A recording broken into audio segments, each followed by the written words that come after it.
by the looks of it. Yeah. Right. Okay. So, good afternoon, everybody. Myself and Michael decided that, we're going to have a quick stream about vaccinations, and just the whole, everything that's been in the news because, Michael's gone for his vaccination. So he's going to share a bit of his experience with it. And, to start us off, I did a quick bit of research beforehand, and I didn't have to look far. There were lots of COVID conspiracies out there, But what I was specifically looking for was for the South African context, and I found,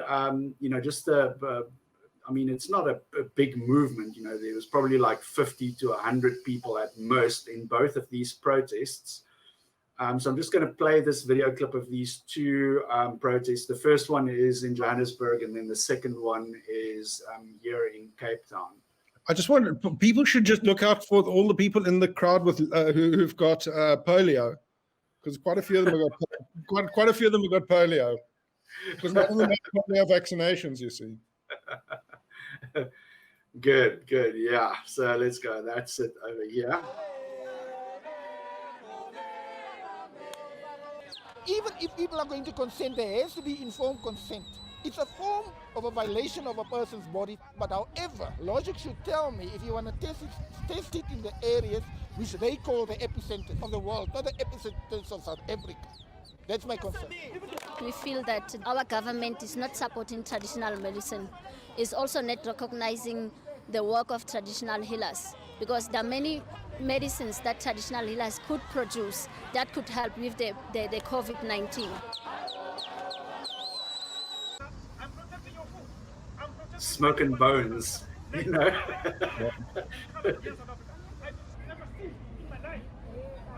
It's amazing they can produce it, but they're not making any money out of it. So, really? That's good. One more time. 1, 2, 3. Well, at least it's uniting everybody, right? Yeah. Yeah, I'm just thinking there's children at this mosque. At this march, and not a single mosque in sight. It's crazy. They are going to injure and kill multitudes. Well, this is happening right now as we speak. In November last year, we had some attorneys look into making an application to stop the planned COVID vaccine mandates. Unfortunately, that did not go anywhere. In January this year, I wrote an open letter calling for the stopping of the rollout of the COVID-19 experimental vaccination program. If there is no virus causing what is called COVID-19, then there is no need to vaccinate anyone against it. But we of course know that this COVID vaccination sub-agenda is a major aspect of a technocratic transhumanist agenda. It is crucial that we do all that we can to stop not only this diabolical vaccination agenda, but the entire globalist agenda for a new world order. New world order. Honestly. Who's got the time and money to fucking, make chips for every single human being on the planet and, go through the elaborate process of smuggling it into a vaccine and then distributing it? Honestly. I'll tell you about the New World Order. Yeah.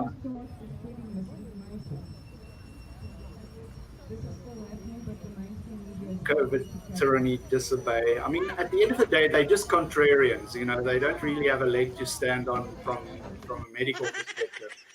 Not even a polio chicken leg. I love this laugh. Right. So I guess let's just start with the obvious thing is this vaccination that you had. Was this the government drive? How did you go about it? Did you go through a private doctor, or how did you go about this? Yeah. Well, obviously, I'm with Discovery. So Discovery was sending me mails, and when I'm 50, and when my number came up, I registered.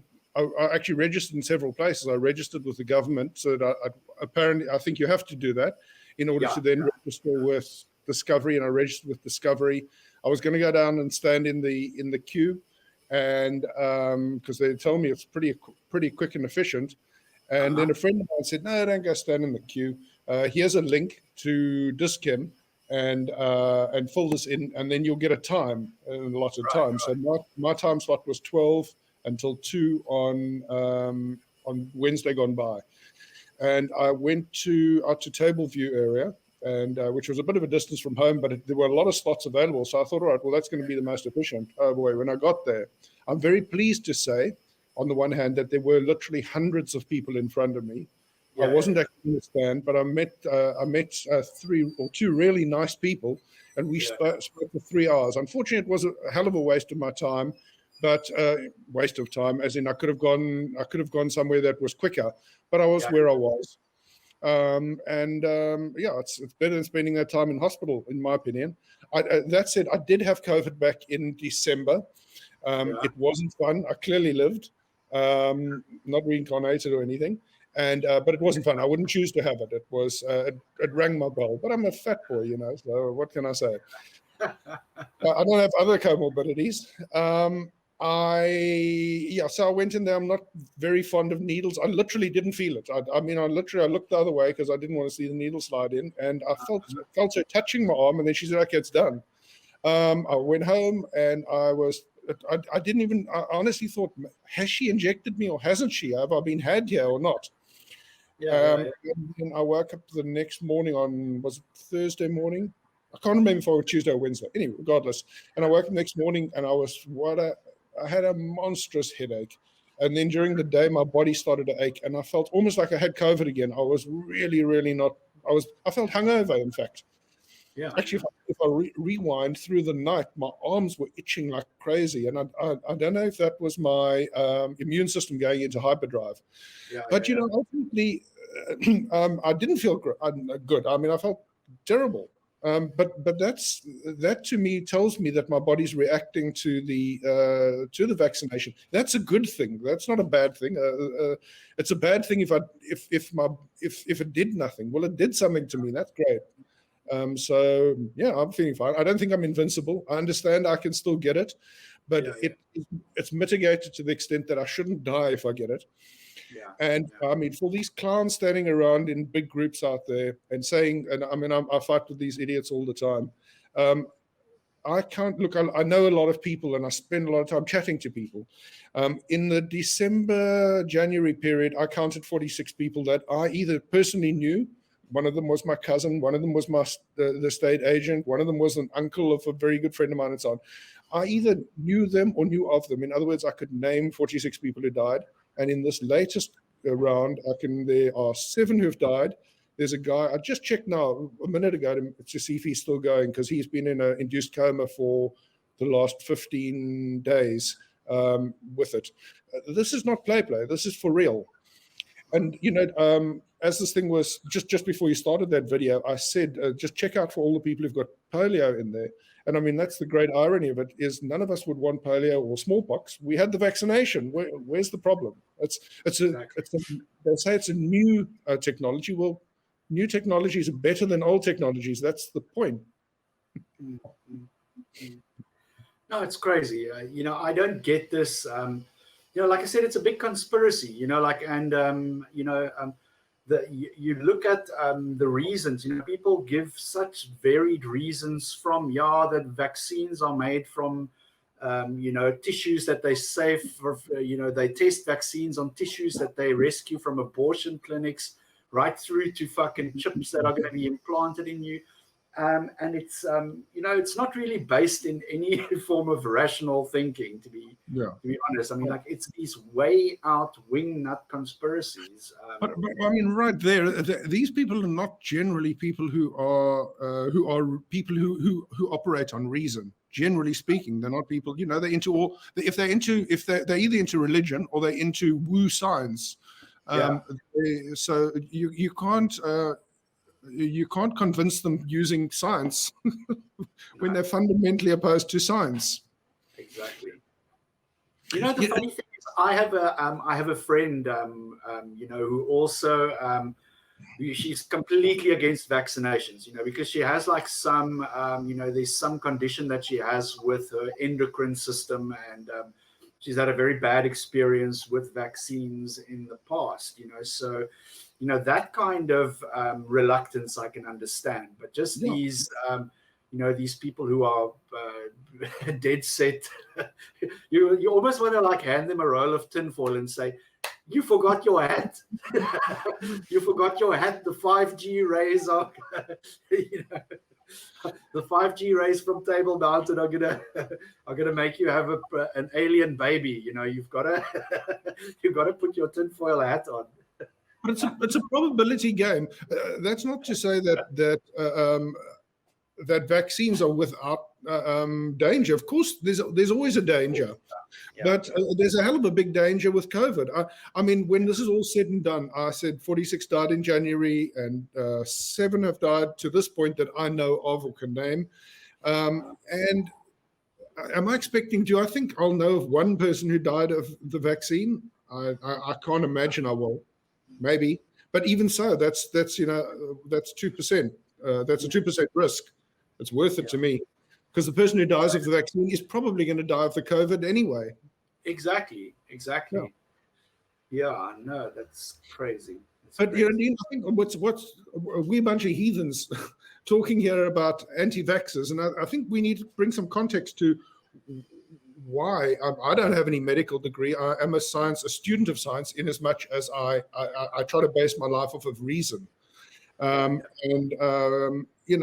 I think we should really dig into that a little bit too. I do, to some extent, I understand the mindset of these people who are in these cults, and cults they certainly are.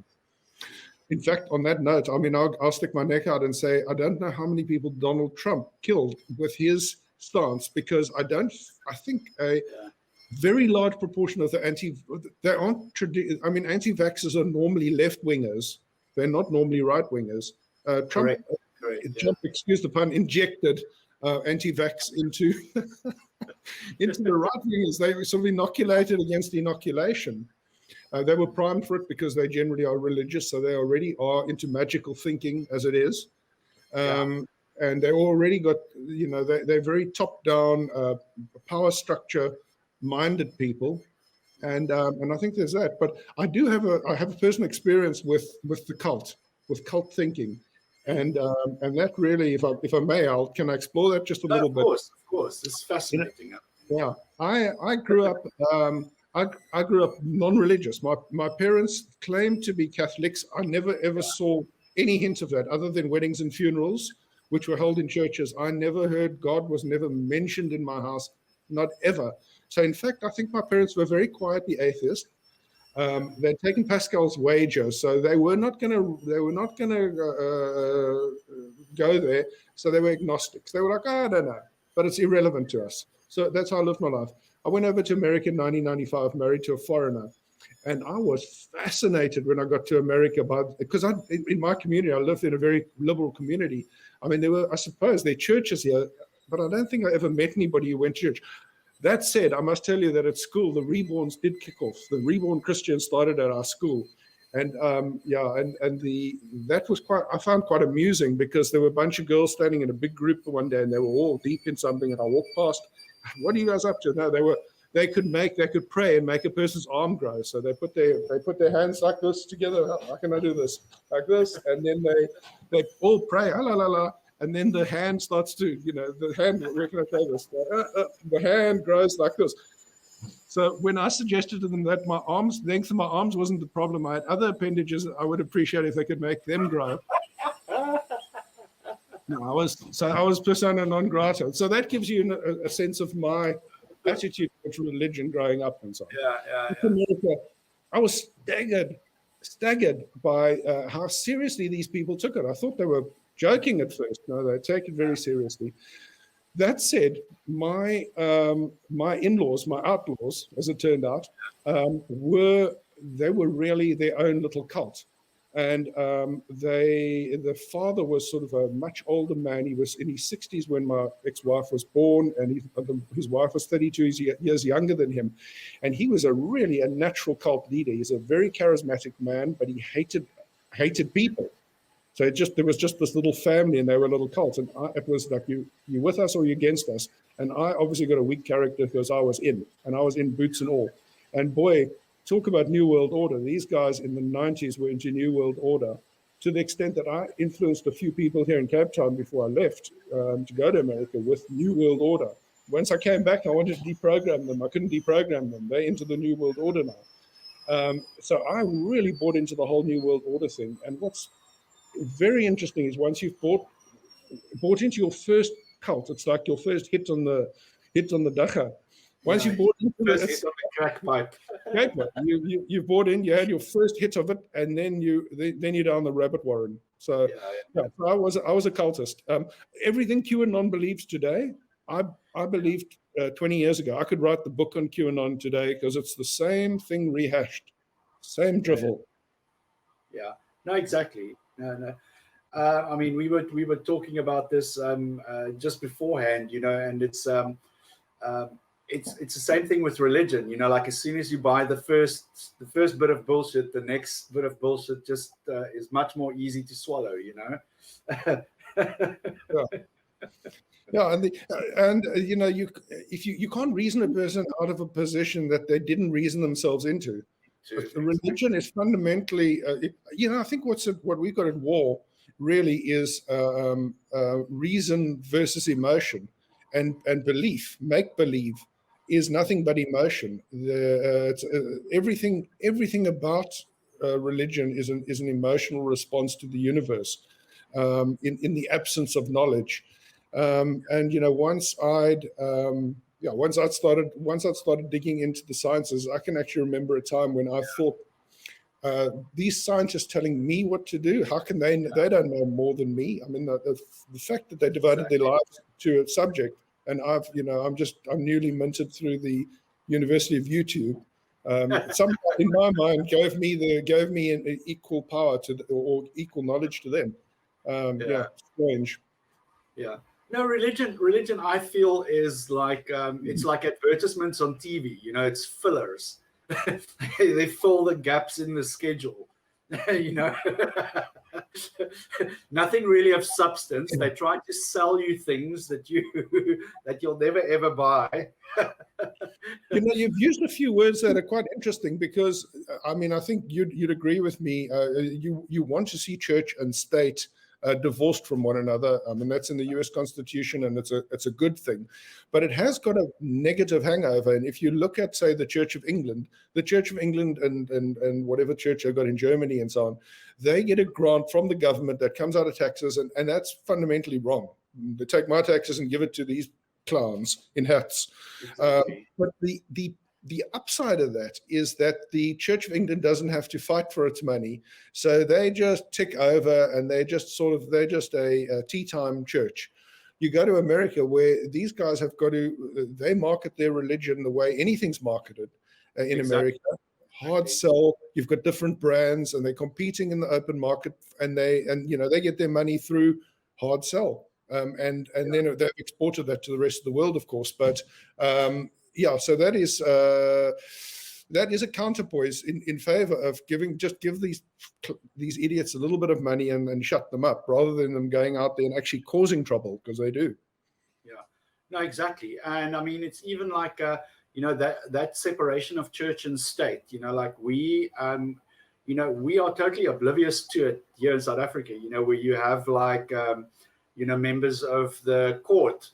What's that one judge that was piping up and, making, what's his name now? That also had these weird Christian ideologies that he was claiming influences him during his judgments. No, that one I don't remember. I will definitely send you a link to that. But I mean, like, it's not generally, so open here in South Africa. Like it's more on a, how can I say, on a, it's under the radar. Like you'll find that people's religious motivations, they don't come out like they do in the States and say, no abortion because it's against God or whatever. Here in South Africa, they'll more or less just try to influence the law without stating it outright. But you can definitely pick it up, in people's approach. In South Africa, we also do have that other component, which is we've got a much more traditional society that sort of got a pre-Christian history with Christianity overlaid on top of it. So we heard it right there in that video that the traditional healers can also have a go at COVID like they did with AIDS, beetroot, and what else was it? I don't know. Are they any worse than Trump want to stick a lightsaber up your ass? Exactly. It's the same irrational tripe. If any traditional healing method could pass a double-blind test, you don't think Pfizer would be all over that thing like a rash and patenting it? Of course they would. So, especially if it's cheap, especially if it's as cheap as beetroot, the mind boggles. But we've got, human beings. Unfortunately, we pattern seeking animals. We're risen apes. We're not fallen angels. And it shows. It really shows all the time. The old Skinner box tests, where I don't know if you're familiar with Skinner box tests, where they put a pigeon in a hook and the thing gets food, and then the pigeon starts to associate. It thinks when it turns left 3 times, it gets food, and it. I remember that. Yeah. It's confusing correlation and causation, and and sometimes things are correlated. They're not.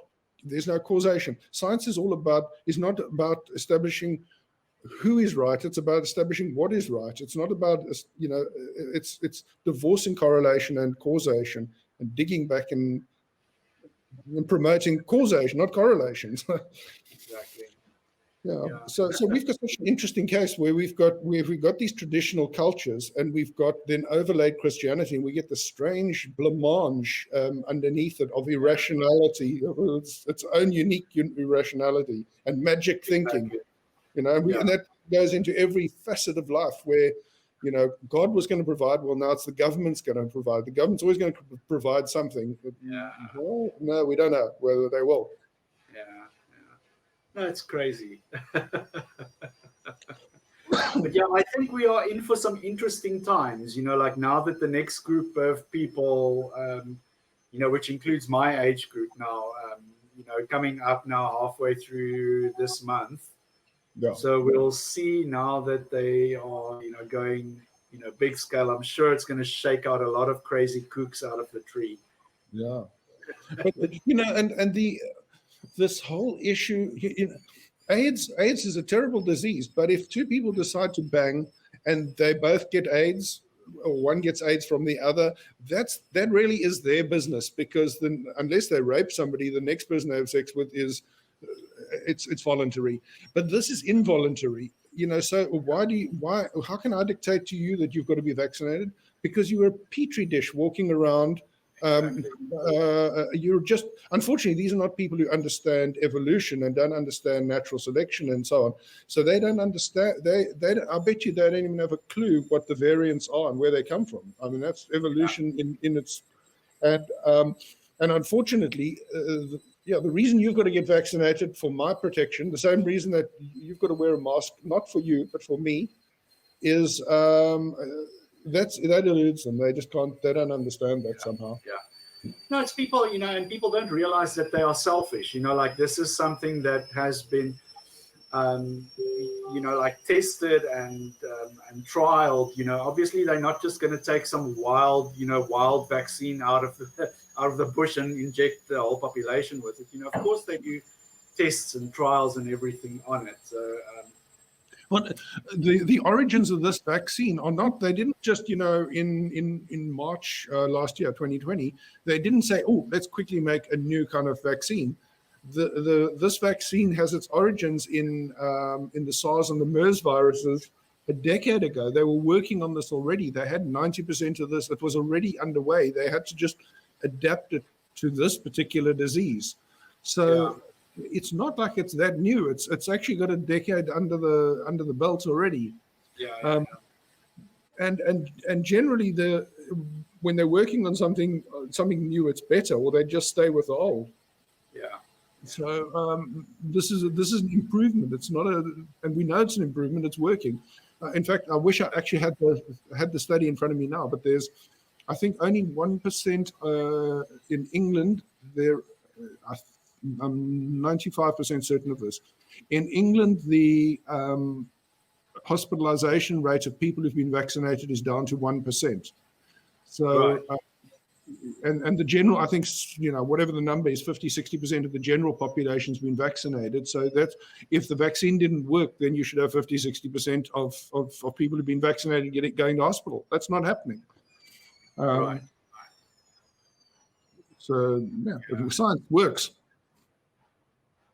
Yeah, and I mean, like, just as just as a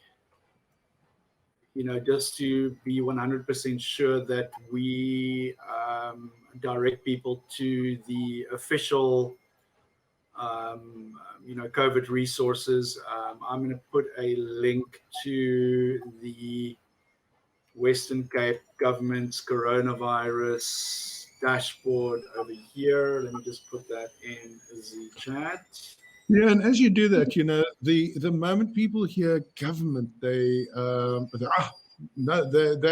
out to get us. Everybody's always once you're in a cult, everybody outside of the cult is out to get you. Out to observe you and manipulate to get you. And the funny thing is, that's really what's happening from the inside. You're the one who's being manipulated already by the cult leader who's saying, don't let others manipulate you. Yeah, very, very weird. But we're complex animals. Right. So what more we got? I think that's about it. Let's wrap it up here. And yeah, I mean, like, I'm glad to hear that you haven't grown an extra arm out of your head, and that that you've got a second brain developing in your stomach or something like that. So no, it's good. It's good to hear. Like, it puts my mind. As I say, I mean, I have been feeling quite grim for the last 2 days. I'm feeling much, much better today. But I don't see that as a negative. I see that as a great positive. That's just perspective. I know how I felt when I had proper COVID, and it was, I'll take these 2 days over that any day of the week. Thank you very much. Yeah. No, excellent. Thank you so much, Michael. Let's wrap it up here, and we'll chat again. Let's find some more stuff to talk about. Well, maybe we will. Who knows? All right, thanks. All the best, eh? Lekker, man. Take it easy. All right. Bye-bye. All right.